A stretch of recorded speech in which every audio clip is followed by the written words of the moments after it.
इसवी सन 1200 ते 1600 हा कालखंड महाराष्ट्रामध्ये भक्ती संप्रदायाचा कालखंड म्हणून ओळखला जातो. या भक्ती संप्रदायाला ज्ञानेश्वरांनी संघटित रूप दिले.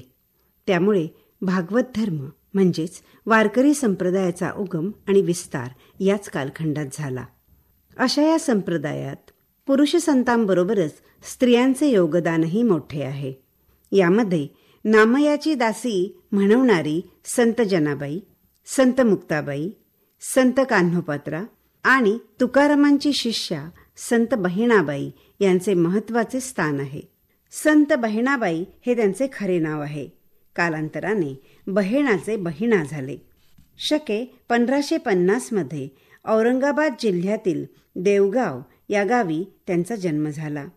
त्यांच्या वडिलांचे नाव आऊदेव कुलकर्णी तर आईचे नाव जानकी असे होते. या दाम्पत्याला बरीच वर्षे अपत्य नव्हते. त्यामुळे त्यांनी शिव अनुष्ठान आरंभिले. ते पूर्ण झाल्यावर या दाम्पत्याला कन्यारत्नाचा लाभ झाला, जिचे नाव बहेणाबाई ठेवले गेले. बहेणा 3 वर्षांची झाली असताना शिरूर या गावच्या गंगाधरपंत पाठक या गृहस्थांचे त्यांच्याकडे आगमन झाले. त्यांनी बहेणाबाईला आपली पत्नी म्हणून स्वीकारण्याचा मनोदय व्यक्त केला आणि 30 वर्षांच्या या गंगाधर पाठकांशी 3 वर्षांच्या बहेणाबाईचे लग्न झाले.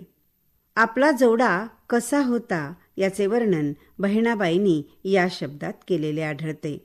द्वितीय संबंधी वरुषा तिसाचा, नोवरा भाग्याचा ज्ञानवंत. बहेणी म्हणे त्यासी कन्यादान केले, आनंदे दिधले सर्व काही.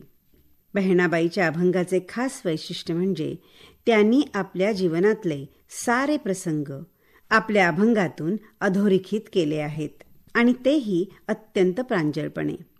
आपल्या एकूण 720 अभंगातून आपला अध्यात्माचा प्रवास, तत्वज्ञान, समाज प्रबोधन याबरोबरच आपले आत्मचरित्र त्यांनी सांगितले आहे. त्यांचा जीवनपट त्यांच्या आत्मचरित्रपर अभंगाच्या आधाराने आपल्याला असा सांगता येईल. शके 1550 मध्ये औरंगाबाद जिल्ह्यातील देवगाव या गावात जन्म. वयाच्या 3ऱ्या वर्षी गंगाधरपंत पाठक यांच्याशी लग्न. 8व्या वर्षी देवगाव सोडले. पायी तीर्थयात्रा, प्रवरासंगम, नरसिंहपूर, पंढरपूर, शिखर शिंगणापूर वगैरे ठिकाणे पाहत रहिमतपूर येथे 2 वर्षे वास्तव्य. वयाच्या 12व्या वर्षी कोल्हापूरला निवास. जयराम गोसावी या सत्पुरुषाची कृपा लाभली. वयाच्या 18व्या वर्षी कार्तिक वद्य पंचमीला रविवार शके 1568 या दिवशी संत तुकारामांचा स्वप्न साक्षात्कार झाला. 19व्या वर्षी देहू येथे वास्तव्य. येथेच पहिली कन्या काशी हिचा जन्म. तुकोबांचे प्रत्यक्ष दर्शन आणि कवित्वाच्या शक्तीचे दान इथेच मिळाले. पुढे शिऊर येथे पतीच्या मूळ गावी स्थायिक.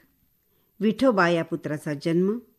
वयाच्या 72व्या वर्षी भाद्रपद वद्य 13 शके 1622 मृत्यूपूर्वी अवघे 3 दिवस आधी पुत्र विठ्ठलाला मागील 12 जन्मांचा वृत्तांत सांगितला.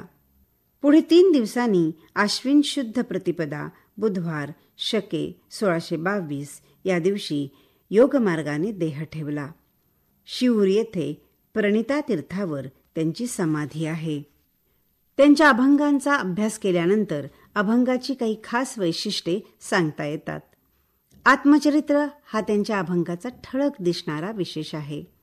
त्याचबरोबर समाज प्रबोधनपर अभंगही त्यांनी लिहिलेले आहेत. आपली अध्यात्माची वाटचाल, योगसाधना, आपल्या हातून घडलेले सामाजिक कार्य, त्यांनी आचरणात आणलेला कर्मयोग, स्त्रियांना सांगितलेल्या पतिव्रता धर्माचे महत्त्व आणि तत्वज्ञानपर असे वेदनिष्ठा सांगणारे त्यांचे अभंग आहेत. त्याचबरोबर सहजसोपी, साधी मात्र सुमधुर काव्यप्रतिभा असलेली अशी त्यांची अभंगरचना आहे. त्यांचा प्रसिद्ध अभंग ज्ञानदेवे रचिला पाया हा तर सर्वश्रुत आहे.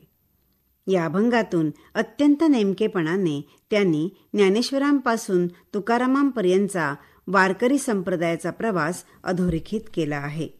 पहा. संत कृपा झाली, इमारत फळा आली, ज्ञानदेवे रचिला पाया, उभारिले देवालया. नामातयाचा किंकर, तेणे केला विस्तार. जनार्दनी एकनाथ, खांब दिला भागवत. तुका झाला से कळस, भजन करा सावकाश. बहिणा म्हणे फडकती ध्वजा, निरोपण केले ओजा. ज्ञानेश्वरांनी भागवत संप्रदायाला संघटित रूप देऊन समाजाला व्यक्तिविशिष्टतेकडून समाज विशिष्टतेकडे परावर्तित केले. विठ्ठलाच्या रूपाची सगुण भक्ती सर्वसामान्यांच्या पर्यंत आणली.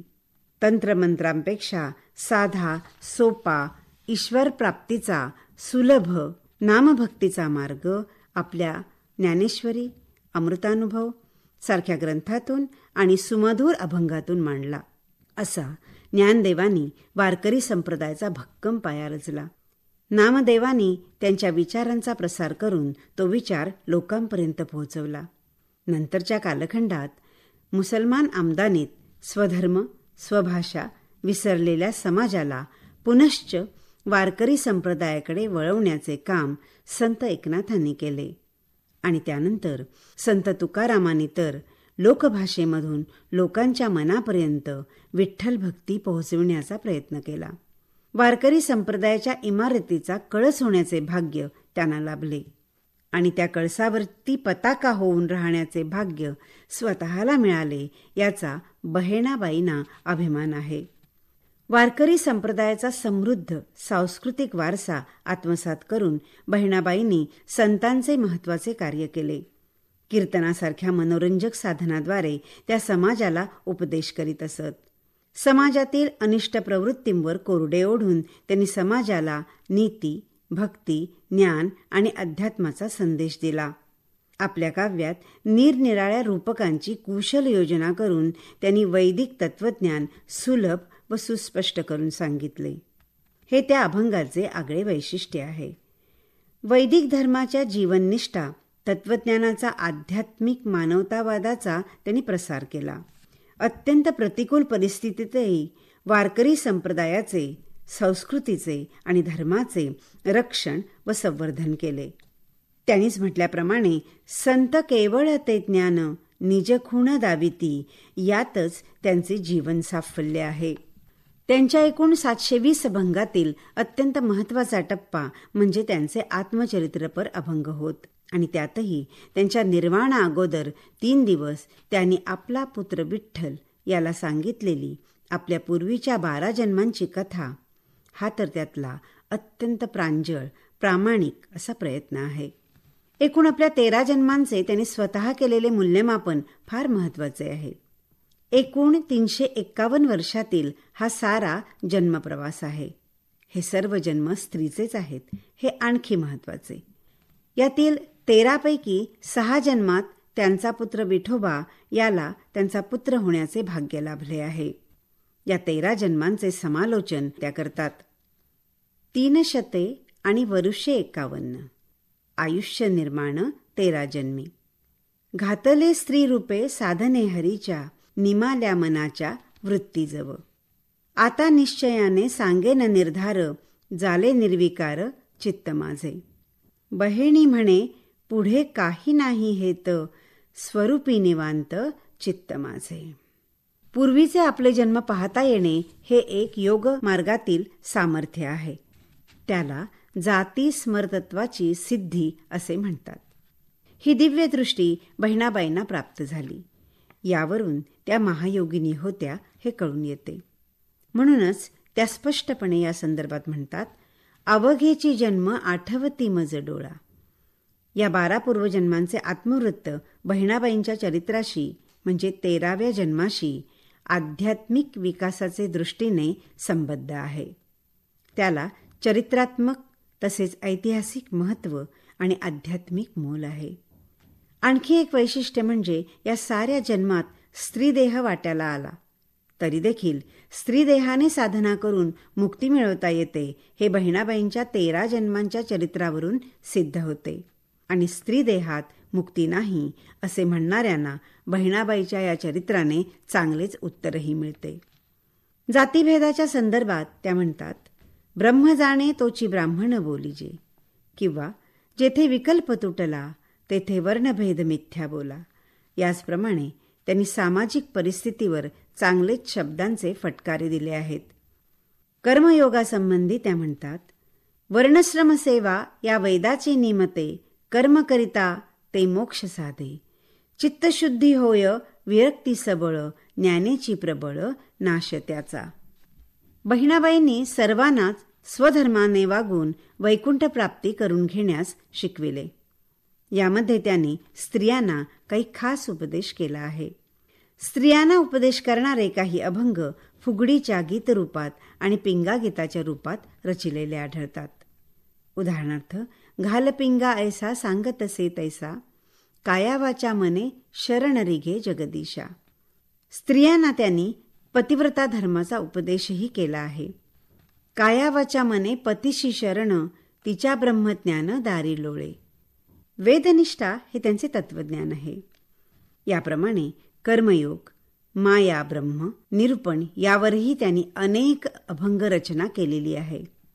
ज्ञानयोग, भक्तियोग याचेही विवेचन केलेले आहे. भक्तीचा महिमा अनेक अभंगातून गायला आहे.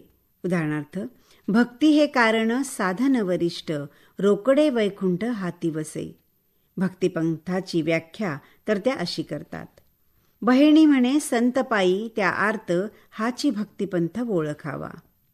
हे सारे आपल्या शब्दरचनेतून सांगण्यासाठी अलंकार आणि काव्याच्या विविध प्रकारांचा वापरही त्यांनी केलेला आहे.